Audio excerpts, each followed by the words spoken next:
let me know when it goes live. 'Cause there is always a delay.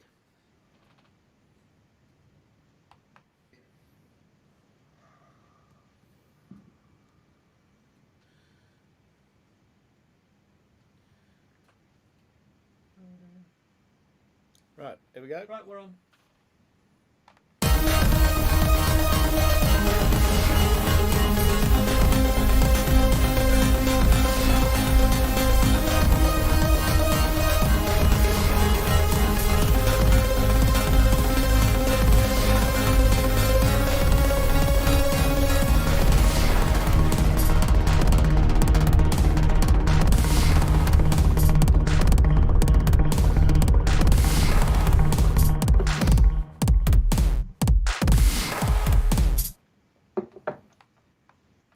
Hello, it's nice to be with you again. It's a new edition of Synthnatter. Unfortunately, personal circumstances has recently put a bit of a hold on the project, but we're back, and today we've got Dave Bessell, who is one of the major players in the electronic music scene, one of the founder members of Node, has done a lot of work recently, has worked with Parallel Worlds, is working with VR projects, works extensively with analog synthesizers, and in particular is a particular exponent of playing guitar with analog synthesizers. And we'll be talking quite a bit about that later on today. So please give a welcome to Dave Bessell.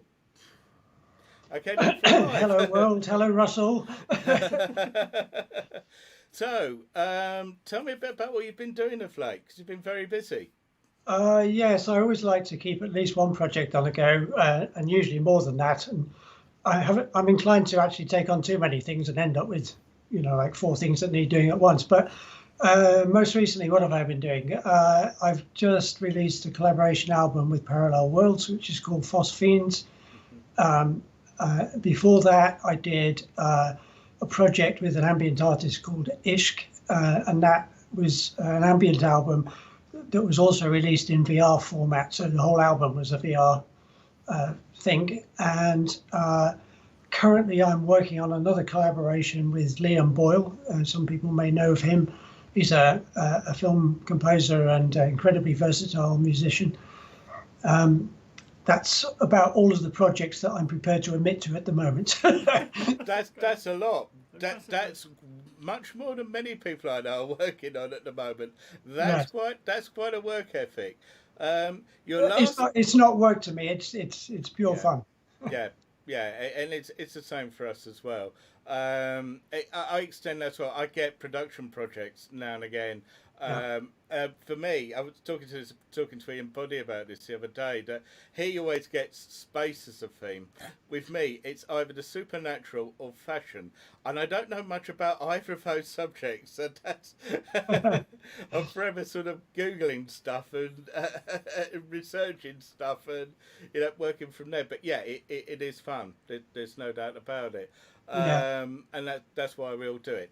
That's why we're all here. And if you can make a bit of money at it, then it's a bonus. But it's not the real reason for why we make music. Not by no, I'm in the fortunate position of not having to really, concentrate too much on the financial side of it. So it means I have the, the freedom to take on exactly the projects I like to. So if I do projects for other people, I do occasionally do film soundtrack stuff and things like that, but it's usually for arty films, horror films, suspense, that kind of stuff is what I prefer to do. So it's a great position to be in. It's taken me a long time to get there, but it's similar. I've got a reasonable day job, so as having a separate income, it's great to be able to pick and choose your projects, and also, if they don't work out, it doesn't matter. You're not going to starve at the end of the day. No, exactly. And I think maybe that's the way forward. And we did the music industry as it was 30 years ago has died, and I don't think many people really miss it, to be honest with you. I think many people like being able to do stuff, release it on Bandcamp, go and play some live gigs. These days, remember gigs? It's like live stream at the moment, of course, but I think the industry itself had got so toxic that I think lots of people now would just simply rather, just do their own thing in their own way and make the music they really want to make. Yes, I think anybody who was involved with the mainstream music industry has the scars to prove it. Yeah. And so there were certainly some aspects of it that nobody would miss at all. But there were some things that were interesting as well. What seemed to happen was that when I was involved in that aspect of things, I spent a lot more time working for other people, and now I seem to spend a lot more time on my own music. So that's a good thing, I think. Yeah, yeah, I think so too.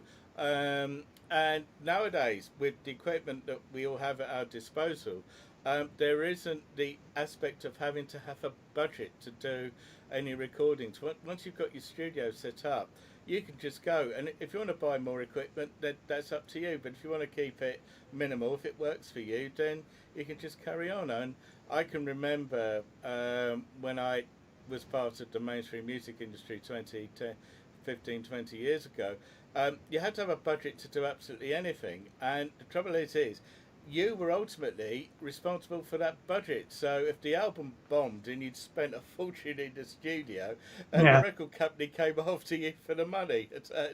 As many people bore the scars of that that I know personally. So great to see the end of all of that. So great. So your last? Yeah, I'm definitely a champion of Bandcamp. I bore people with it on Facebook, reminding people about how good it is. I think it really is. One of the best things that's come out of the internet. Yeah, I quite agree. And they're now getting into being able to host streaming, which I think is a really good positive move forward. There is issues of monetizing that you heard the recent debacle about the PRS and wanted to charge people that have ticketed events. I think, personally speaking, they need to bring themselves up to date and realise this is probably going to be the future for a lot of small artists, because you haven't got the issues of having to tour and to a lot of small venues. So it becomes cheaper in its outlay to actually do some of this, and still support venues. You can still do that as well. You could do this in a venue somewhere if you wanted to with a live audience. But I think things sort this out. I think this is probably going to be one of the ways forward for the future for small bands. I've experimented with. I mean, that's one of the reasons why I got involved with the VR stuff. I've been experimenting with different formats. I've tried doing improvisations and sticking it live on YouTube and stuff like that. I've not done a live stream yet because I'm not really happy with the. It's okay for the artists, so I don't think it's so good for the people watching. I mean, if I'm watching somebody else's live stream, I almost never watch it live. I almost always watch it after the event, because it could be somebody in the US and they're playing at 5 o'clock in the morning our time from California or whatever. And I've done some things with Evan Bluetech, and he has a Twitch TV channel.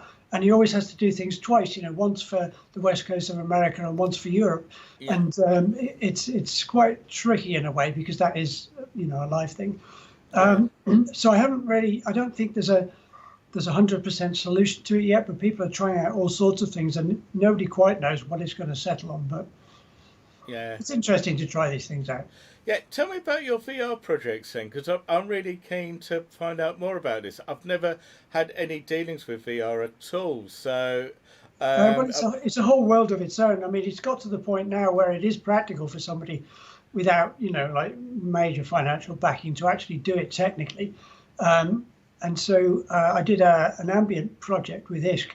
It was about 6 months ago now when it was released. It's called In Between. And... it was about internal and external landscapes, about the Cornish landscape and stuff like that, kind of usual ambient kind of stuff. And we got the opportunity to collaborate with one of my ex-PhD students on a VR version, and we decided to try and do a VR version of the whole album.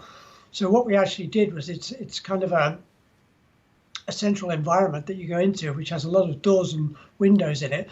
You can go through each of those doors and windows, and each one takes you into a different track, and it takes you into an environment that's different for each track. So once you're in that environment, in VR terms, it's quite limited. Basically, you go in there and you can sit down and kind of look around. But we tried to create a kind of an immersive mood and immersive environment for each track, which for ambient stuff works really well. And so it was quite a technical challenge. Actually putting the VR together itself wasn't too bad. For people interested in that kind of stuff, we use photogrammetry to give it a kind of a photoreal look and things like that. Yeah. But we did run into a lot of technical issues, and a lot of compromises had to be made when it came to the final format that we were going to let people access it in. When we started trying to beta test it on different devices, it was just like a nightmare. It was difficult to get things to work. So originally we wanted to release it for all of the current VR formats, and Mac and PC, so you could have a desktop version for people who don't have a VR headset. Yeah. But in the end, we had to limit to PC only, and a couple of Oculus headsets that we could actually thoroughly beta test, because it became so difficult to get the stuff to work. We did get it to work in the end, but it was more limited in terms of the hardware than we really wanted it to be. But the desktop version is fun. You know, again, we had problems with operating systems, so we could only really test it on Windows 10, but which the Mac users were not happy about. But it just beyond us. We didn't have the resources to test it on everything.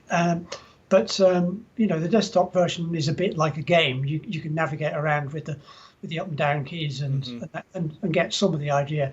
But the actual headset immersive thing is really something else. It's a really different experience than just audio on its own.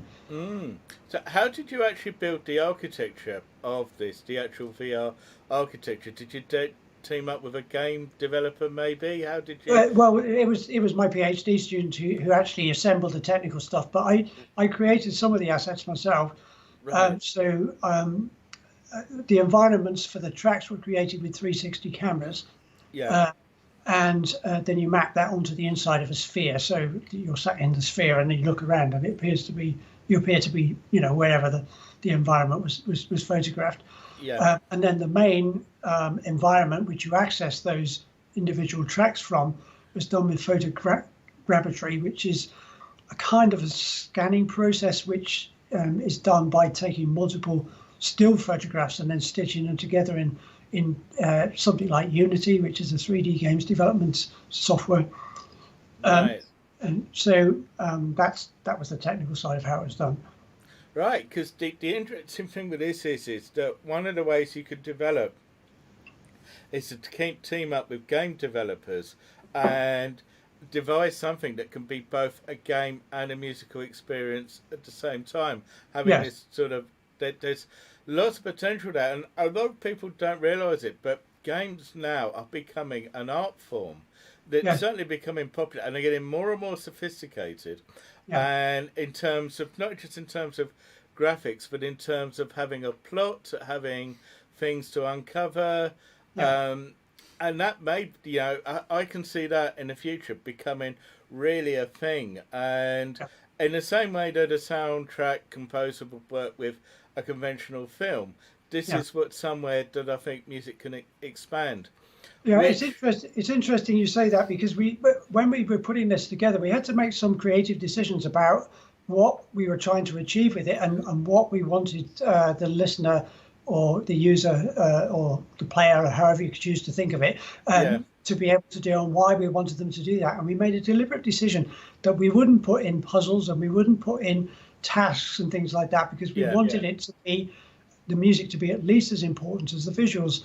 And as everyone knows, your brain tends to prioritize visual information over audio information.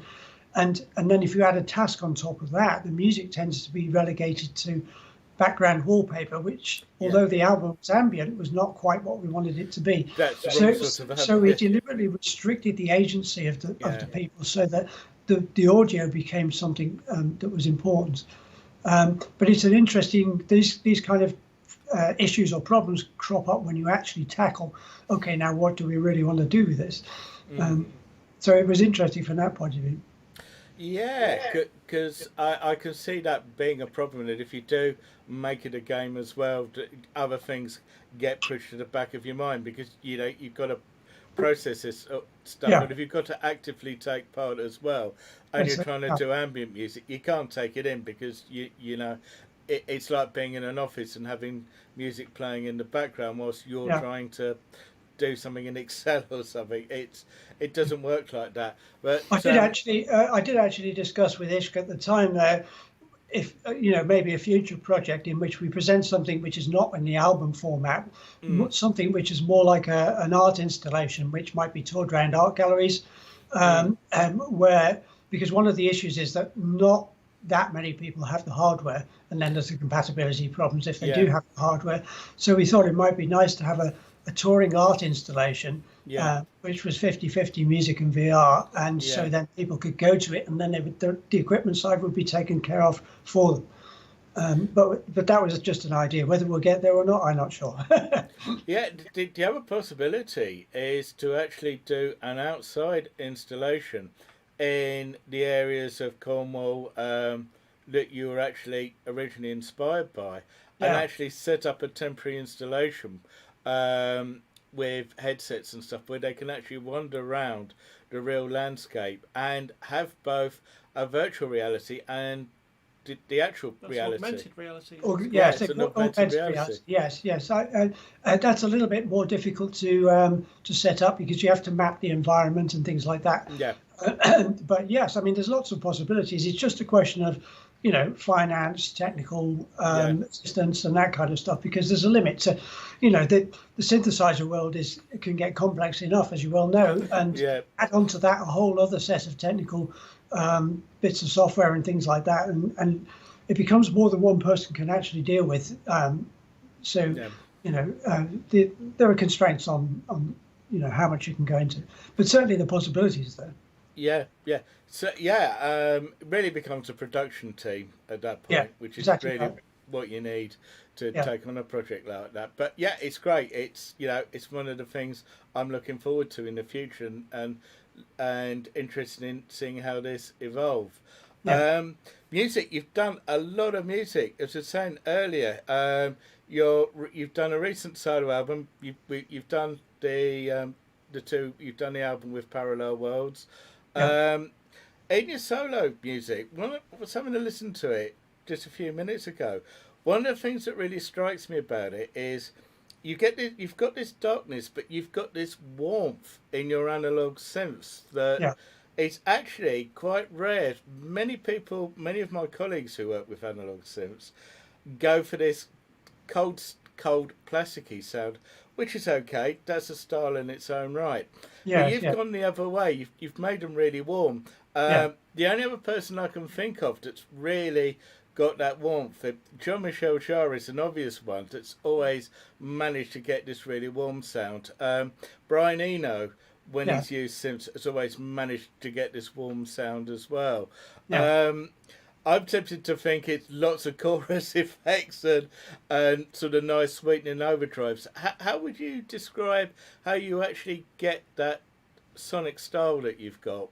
What's at the basis? I think a lot of it is actually not any kind of magic processing or anything like that. I don't have anything particularly esoteric that most other people don't have.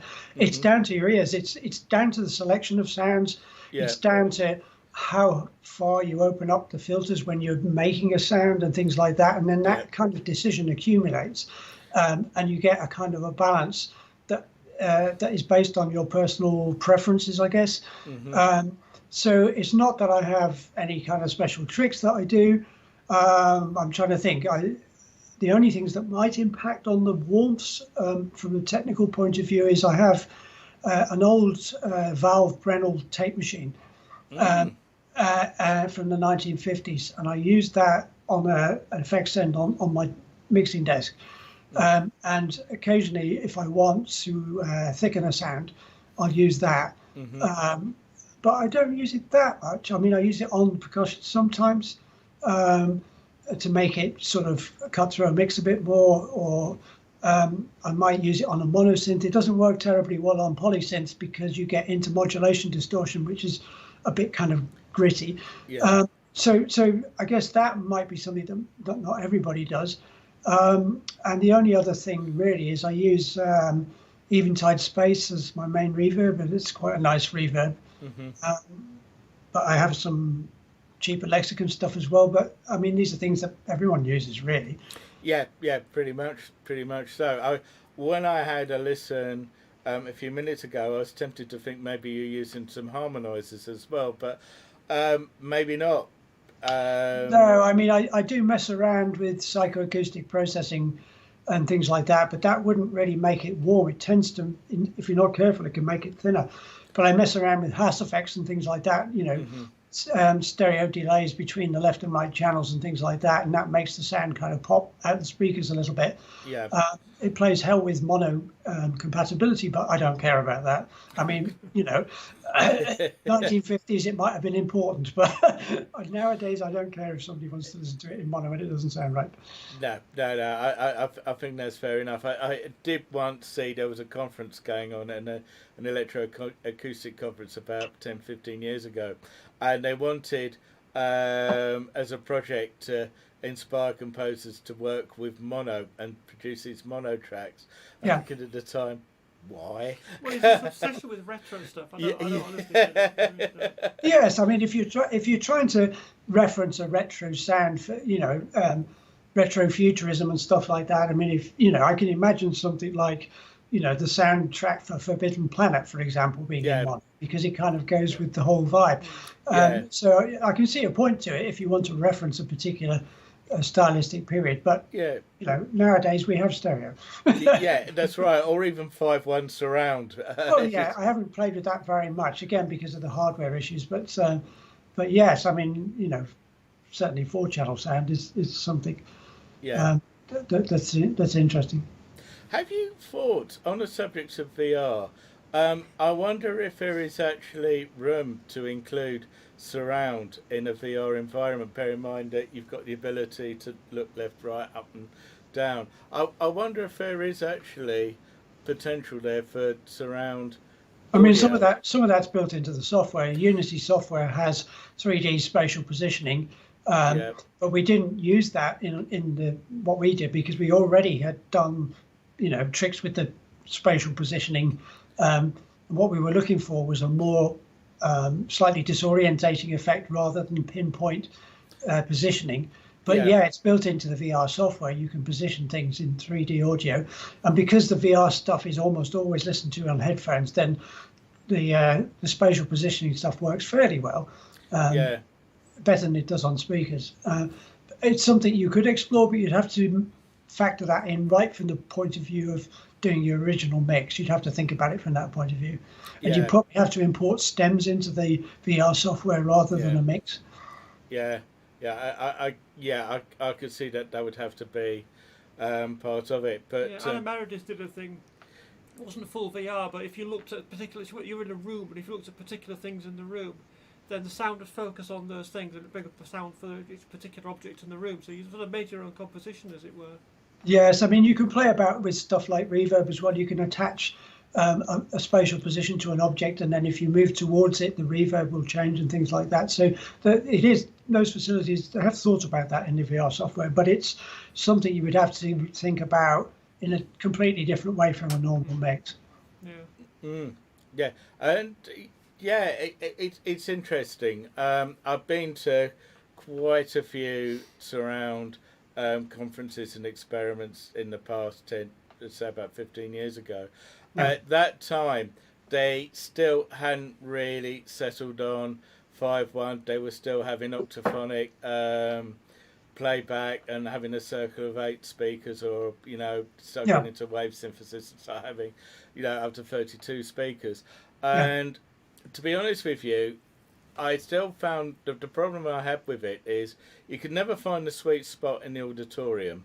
If it's anywhere, it's obviously going to be behind the person on the diffusion on the mixing desk, because that's what they're actually hearing. That's right. But the worst thing that used to happen to me is I think there's a natural instinct that we're used to listening to stuff coming from the front and the side, and if we hear stuff coming from behind us, our instinct is to turn over our shoulders and go, "What's that?" It's a primeval thing. What's creeping up behind me? Well, you can use that to your advantage, particularly if you're doing a horror soundtrack.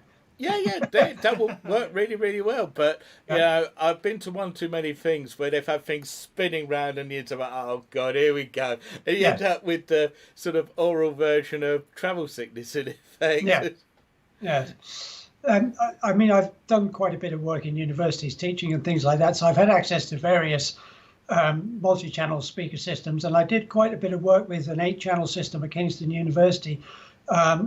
And I very quickly realised that kind of problem that you just outlined. It's very difficult to position it for an audience, and so I did some experiments with using Hass effects on multi-speaker arrays.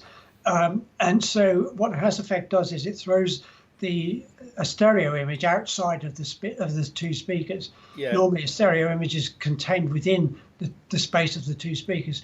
Yeah. But the thing is, if you use that on a multi-channel array, what you're doing is you confuse your ears with spatial information which you can't make sense of, and then your brain tries to position that sound and fails and flips the sound around as part of your perception. So you can get some very interesting disorientating effects without actually having to spin the sound around the room, just by playing with the phase correlation between the different channels in an 8-channel system. Yeah. There are some really interesting effects like that, but it's very site specific. Yeah, because it'll work in some environments and not in others, and then you know how much it works, how much of an effect you actually want becomes a major thing with that. Okay, one of the questions I've got to ask is, when you formed Node, what that was, and I saw on YouTube a very early video, and it must have been in the early 90s, where you'd set all your gear up in Paddington Station. The famous Paddington gig, yes. The famous Paddington gig.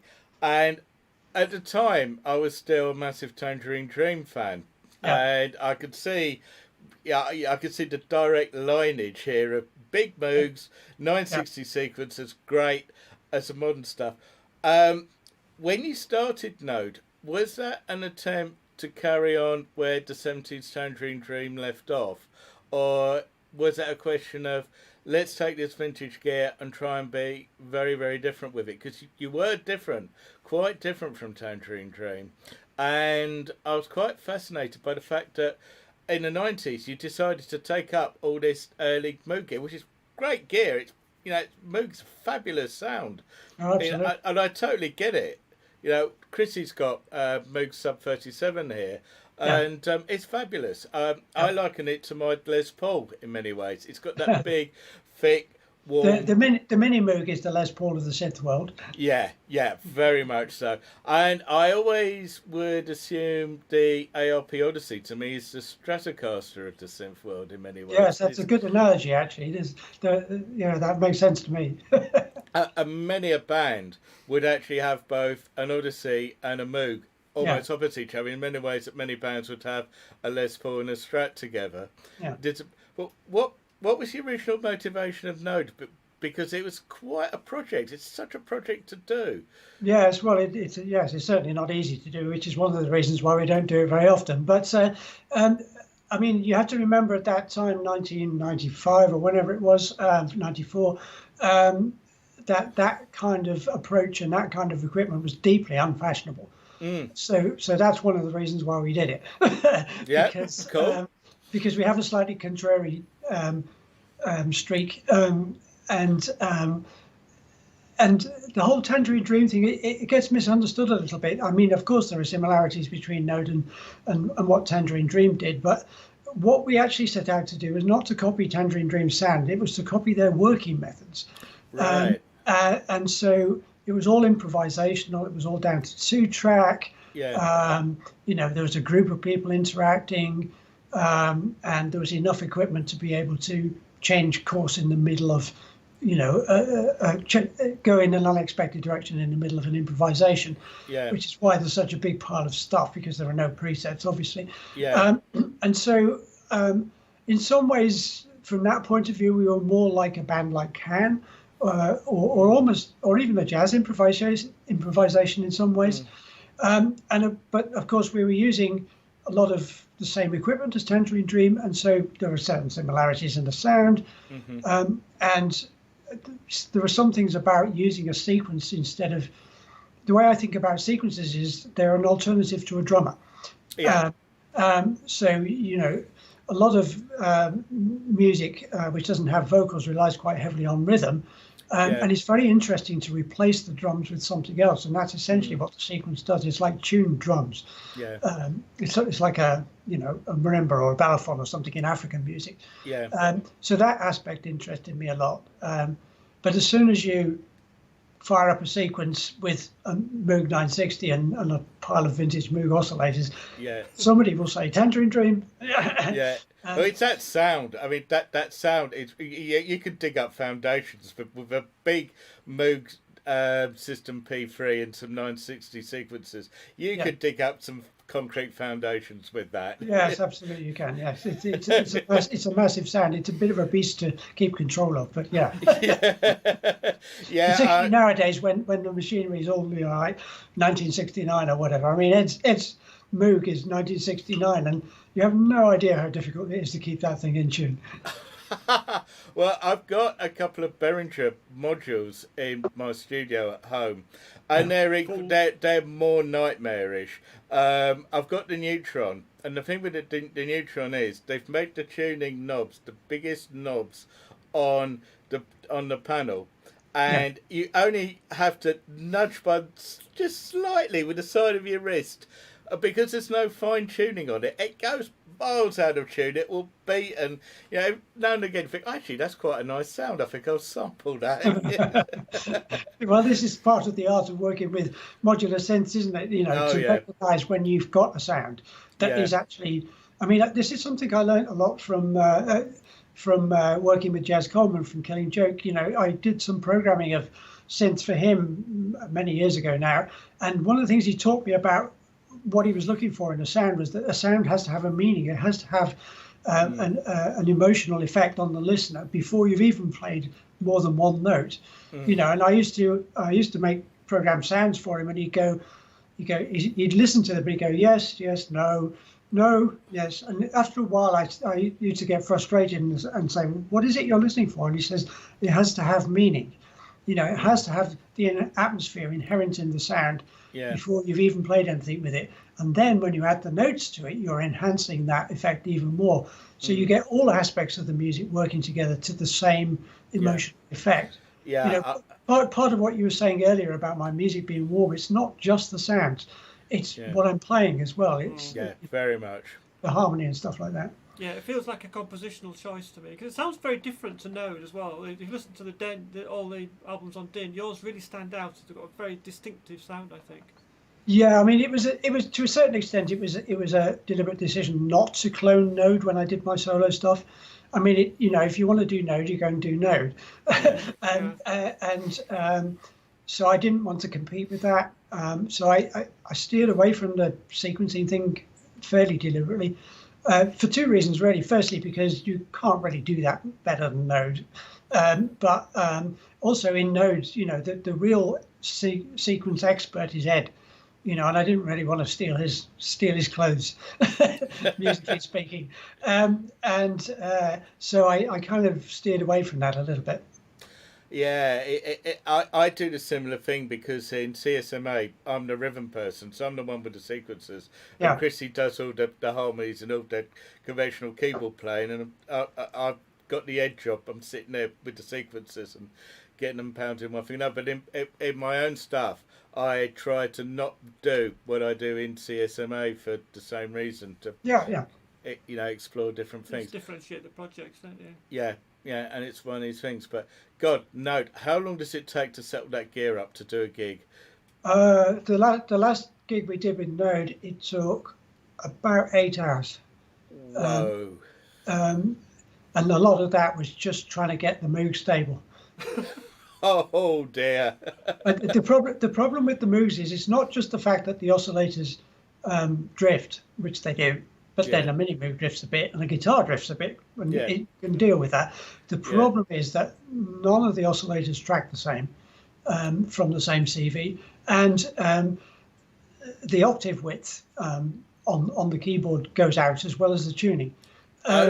And so if you can get it to track accurately over about 2 octaves, you're doing well with a 1969 Moog, and it's changing all of the time. So of course there are trim pots on the actual circuit boards around the back of the Moog that are designed to correct the octave width. But of course, a trim pot from 1969, if you dare touch that, it just goes like all over the place. It's like somebody's just suddenly turned it into a theremin. So you really cannot be in there tweaking the trim pots. I was talking to Ed about this just recently.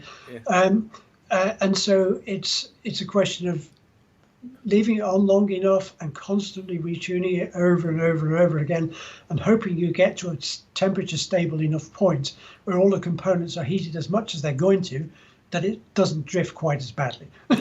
What it is. What I did with my Behringer modules, and I've got 2 of them. I've got the Model D, which is it sounds quite Moog-ish. It does get quite a bit of the way there. It doesn't get quite the 100%, but it's a good enough way there to use on a track.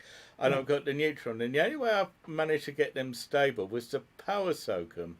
So every time I was in the studio, I just turn them on, don't do anything with them, just leave them on, and leave them on for 6 or 7 hours a day, and turn them off at the end. And after a month, they really started stabilising up and started behaving themselves. The Neutron used to go right off the keyboard, similar to the worse than the Moog. So it was, it's getting back to early tunings. It's getting back to pre-equal temperament tunings, and it could go really sharp.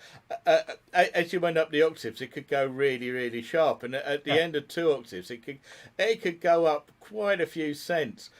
Sometimes this was interesting, and sometimes, with some chords, because it was slightly sharp rather than slightly flat, it's like, I actually quite like it. It's the old blues thing of having the notes slightly sharp. You think, it's good, not bad. But in other times when you actually want a multi-track, I mean, oh, bloody hell, no.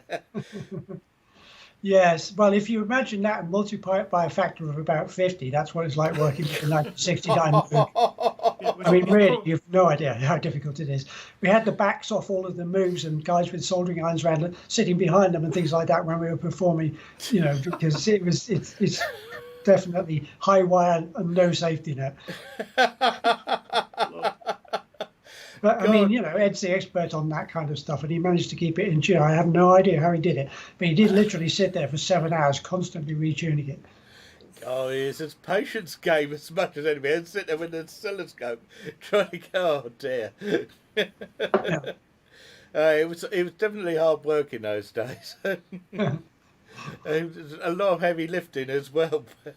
Yes, I mean, I don't lift those sort of things anymore. I did my back in with a Mellotron once years ago, and I don't lift anything heavy anymore. Did you have the conventional Mellotron, or did you have because you could get a dual manual Mellotron, was massive. Edgar Froese had one. I think it was his main instrument for ages. I think it was single manual. It was quite a long time ago now. I forget the details. I remember the back pain, but not the details of the Mellotron. One of my friends and colleagues at Kingston University, Leo Cardos, has actually ordered, and she's actually got a modern Mellotron made by Streetly Electronics in the Visconti studio, but it's got a vintage set of tapes in it as well.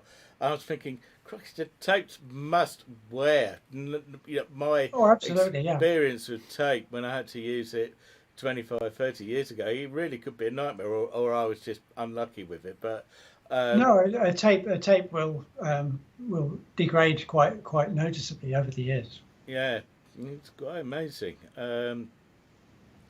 It's some of this stuff. Retro can be hard work and very expensive as well. Yeah, but there's a reason why people do it, not just because of the sort of fetishization of the equipment, but there is something different about the sound. And also, if you've got an old and very wonky tape, I mean, that is a thing in itself. It's back to what Jazz Coleman said about a sound having a meaning. Spitfire Audio have just released a lo-fi piano sound set, which is recorded onto wobbly tape and stuff like that, and they've done that deliberately for use in soundtracks where emotional resonance is incredibly important. Yeah. And it's the imperfections of the tape which give it that emotional quality. So, it's a question of knowing when it's just out of tune or when it's actually saying something, that a listener who's a non-expert, because this is synth geek stuff, so a non-specialist audience has to be able to understand what they're hearing. But if you get a sound like that, then it's worth doing the whole vintage thing to get it. Yeah. Really. Hey, next subtopic I must ask you about is using guitars with analog synths. My experience with it so far is I use the MS-20 in my studio, and I can get some very interesting effects using the rather quirky pitch converter in the MS-20.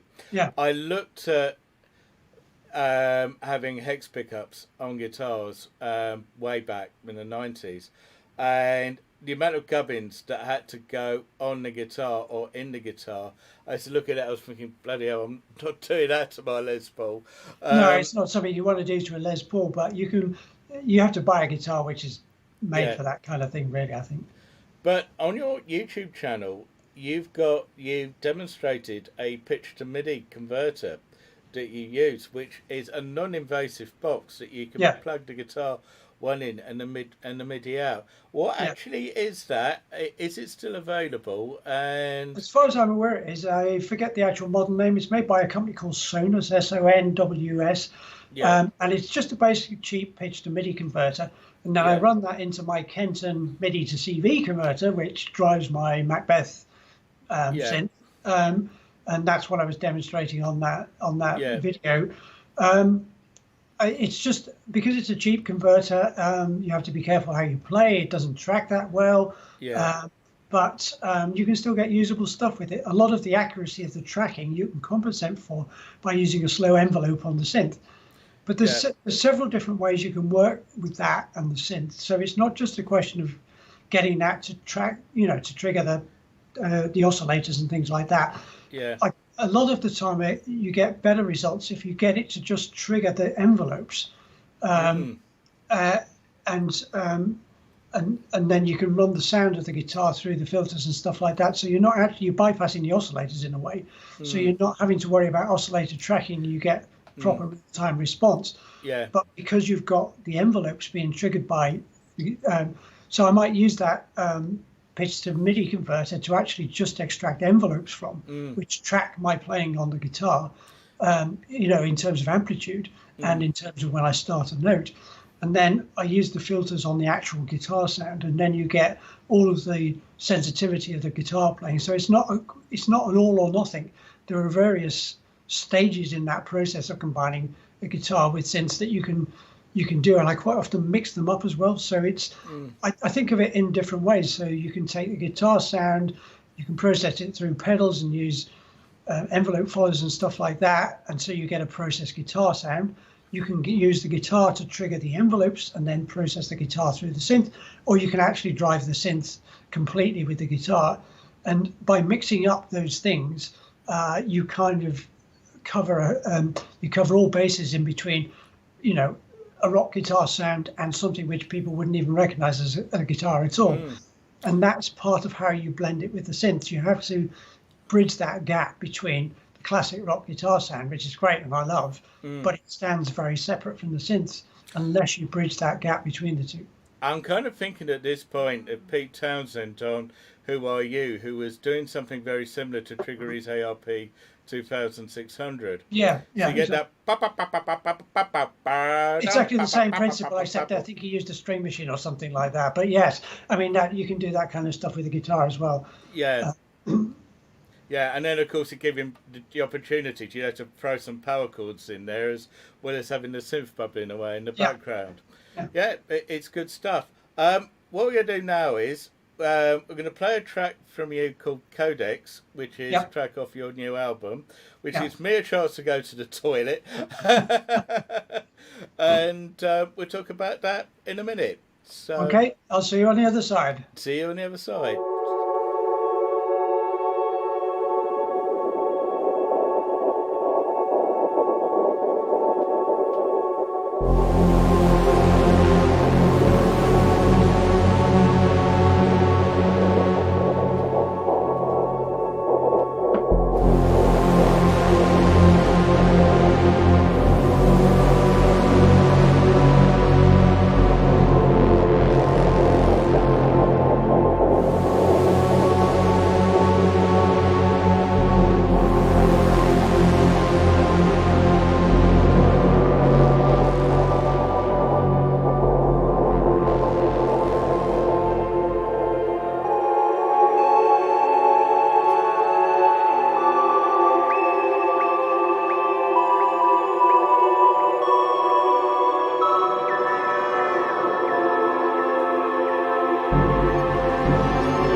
Sorry about that. Somebody trying to sell you a second-hand car? No, that was food, and it became very important. If I don't answer it, I'm likely to get murdered horribly if food doesn't turn up. As opposed to being murdered nicely. Yes, worse than being murdered nicely. Great, the track Codex, it's great. Tell us about it. It's a track off my last solo album, Reality Engine. Yeah. It's I suppose it's the more epic side of what I do.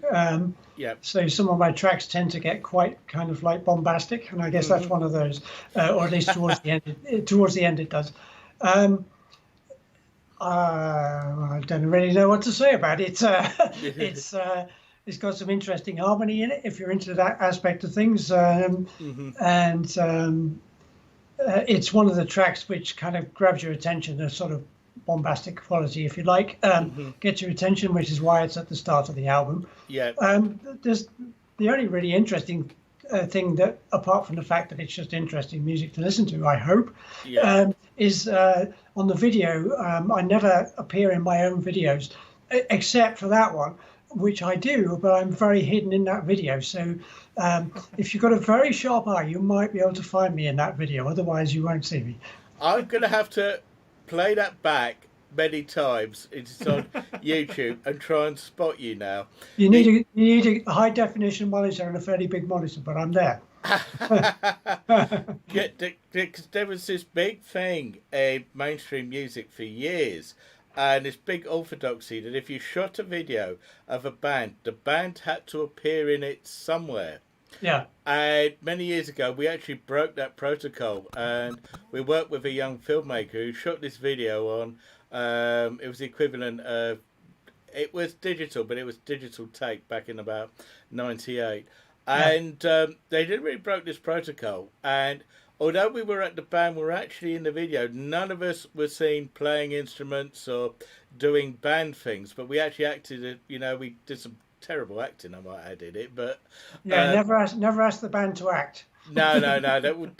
This we were overreaching ourselves at this point.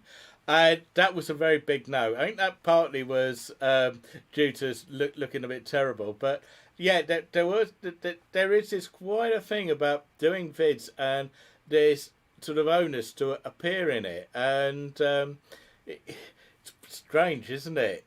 So it's understandable from the record company's point of Yeah. view.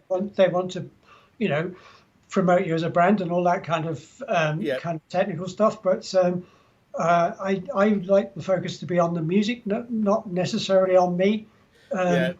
And so that's why I tend not to appear in the videos. I try and illustrate some aspect of the music in the video. Yeah. So quite often I always have a sort of an intention, a mood, or an idea, or a suggestion of something that I want to convey to an audience. Yeah. I'm never quite sure whether an audience understands even half of what I'm trying to convey in the music. So I think sometimes the video can give a clue to that. Sometimes the title of the track is enough to give a bit of a clue. Yeah. And in an ideal world, the music would speak entirely for itself. But the more clues you can give people, the better, I think. Well, it certainly has, because somebody in the chat room has actually said that was a very described spin. That's a very picturesque piece of music, unquote. So it's worked, I would say. Well, there you go. Something connected, and that's exactly what I'm trying to do. Yeah. It's not a specific.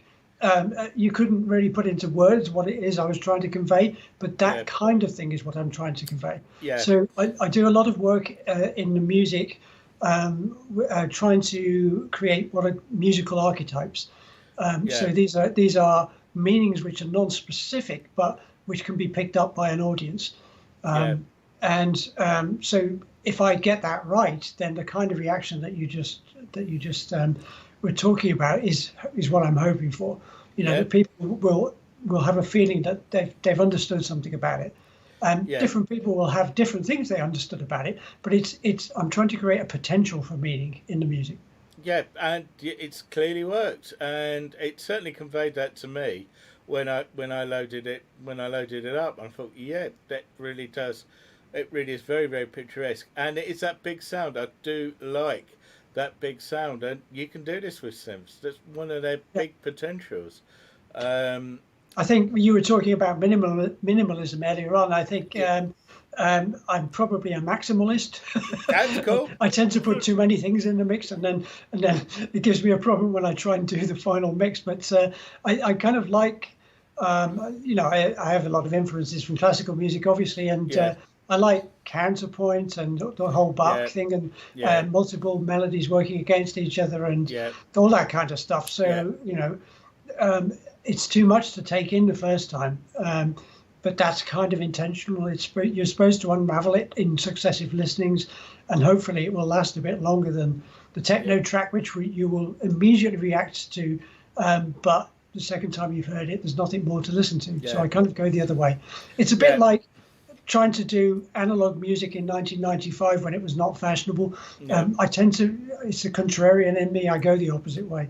I must say that working with sequencers, you can't really avoid counterpoint when you've got sequencers to be able to do sequence. Particularly if you use echo, you get rounds and stuff like that. I mean, you do get people who just simply have a bass line and a rhythm going on, but you're missing so much. You're missing so much by not having counterpoint. It's what makes my stuff makes my stuff move along. And I always like to get away from, monophonic textures all the time, or homophonic compositions, to try and get back to working with polyphony and having different voices doing different things. And it is one of the interesting things about monosynths. People think they're limited, but actually what it does is it encourages you to think of parallel lines rather than vertical chords. Yeah, exactly. And that is, a different way of thinking about organising the notes. And I think it's very valuable. I don't think it's a limitation at all. In some ways, it's more sophisticated than playing, a 6-note chord with two hands on a string machine. Yeah, I quite agree. That's one of the things I actually liked about early 80s monosynth music and electropop at that time, with people like Depeche Mode and that. It's the fact that it actually forced them to start thinking in terms of counterpoint and start thinking in terms of vertical lines and and having layers and having arpeggios and getting away from guitar chord, particularly getting away from guitar chords and block chords of all of that period, which by the time of the late 70s was swamped. That's how that's how songs have become, and there's still a lot of room to explore counterpoint, because it's kind of in songwriting music, it's swung back to guitar chords and block chords again, and there's so much more you can do. So much more you can do, particularly with loopers nowadays. I mean, there are lots and lots of people exploring minimalism and rhythm-based music and stuff like that. So when I see something like that, I think, okay, I'll go and do something opposite. Yeah, that's fine. That's fine. There's room for everything. I also say it's been a lovely follow-up in the chat that says, on the album, you did it definitely right, Dave, unquote. So you've succeeded. We give that man a fiver. You have definitely succeeded. Last thing to look at is improvisation. As I was saying to people, this is a VR film, and if you go to Dave Bessell's YouTube channel, you can see a 360-degree version of this film, which means to say that you can move around, you can look around Dave's studio and see all sorts of things. Unfortunately, it didn't work with the software I'm doing here, so we had to flatten it, unfortunately. But improvisation, this is quite interesting. Was this, when you did this, did you just turn the gear on and see where you started, or did you have a rough idea beforehand and maybe a rough few sounds, or did you literally just turn the gear on and see what you got? That one was hardly premeditated at all, because it was really a test of uploading 360 video rather than. Oh right. But the way I went about it was I just set up several of the machines doing sort of sound effects, I guess you would call them, twittering noises and that kind of stuff to set a basic kind of atmosphere. And then it's basically chords and a lead line improvised over that. But the reason why I'm able to improvise chords of that nature and get them to work in that way is there's kind of a hidden formula behind the chords that I use, which I'm not going to give away, but somebody who's clever of harmony might actually be able to work it out. It's something I've used on most of the albums I've done for the past 5 or 6 years, I guess. And it allows you to come up with chains of chords which relate in a very logical way, but are not restricted by the key that you're in. So it's a technical musical theory thing, but I'd be very interested if anybody can actually spot what it is that I'm using with those chords. You can hear it on Reality Engine, you can hear it in that improvisation. I use it sometimes with Parallel Worlds, but not always. I'd be very curious if anyone can actually work out what it is. Well, let's set everybody a task to have a listen now and see exactly what you're using. I must admit, from my own perspective, I use submediant shifts quite a bit, which allow me to move about a hell of a lot in the harmonic world. And I used to start off years ago with fairly obvious pivot chords, and I had a composition teacher who was really, really good and inspired a lot of things in me about 10 years ago, and he got me into submediant shifts and moving that way. It's funny that you mentioned that, because the very first solo album I did 7, 8 years ago, it's called Analogue. It's no longer available, I'm afraid, but I might make it available again at some point. But that was very focused on submediant shifts.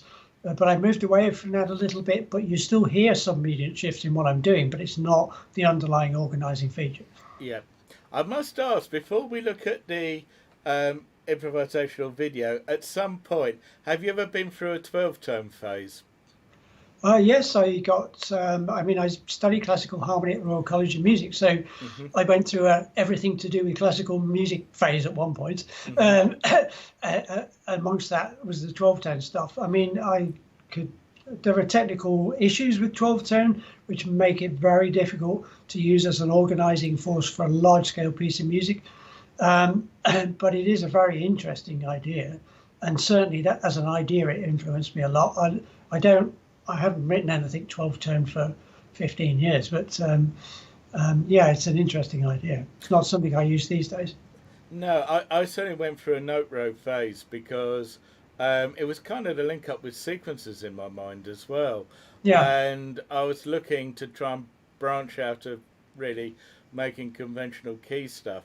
I think, contrary to what people believe, I think if you don't take it as a religion and you take it as a musical jumping off point, I think you can actually get some really interesting and nice sounds with it, which is really what Ligeti did in many ways. If you don't treat it as a religion, if you don't say, right, that's the only way of doing it, if you look at it in a much more broader way, I think it does have potential still to this day. Yes, I mean, any musical technique is useful in the right context. I mean, was it Planet of the Apes? They used some 12-tone stuff there for an alien sort of effect, and it can be effective in that. I've heard it used in chase sequences to give a very sort of unsettled energy to it. So it's a perfectly valid technique. I wouldn't write a whole piece using it these days. No. Lalo Schifrin, the Hollywood composer in the 70s, used to do a lot of that sort of thing. In combination with broken chords. For chase sequences and mystery sequences. It can be interesting. I never discount anything these days. It could be useful. Anyway, so on to your live impro. As you say, this was turn the gear on and see if you can upload it. More or less, yeah.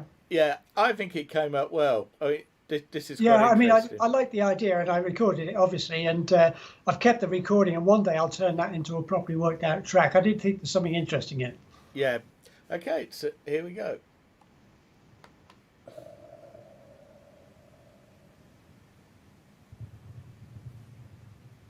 Keeping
you away from your dinner, Chrissy.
So you don't have to watch the progress bar with it so eagle-eyed. Oh no, it's even worse.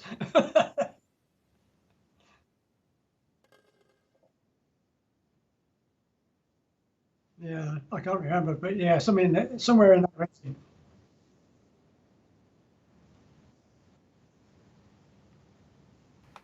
Okay, so if you want to see that in 360 degrees, if you go to Dave's YouTube channel, you can see it there, and you can explore his studio while he plays. And right, that's about all we've got time for. I've got to eat, with food is due imminently. I have to say thank you very much, David Bessell, for your time this evening. It's much appreciated. Some marvellous conversations there, and I'd like to do this again in the future sometime. No problem. It was a pleasure talking to you, Russell, and you know how to find me. Yeah, that's great. I know it's a failure. Thank you very much, Dave, and all the best for the current year, and stay safe. All right. Stay safe and stay well, and that applies to everybody else out there as well. Okay, thank you very much. Thank you. That's that ended.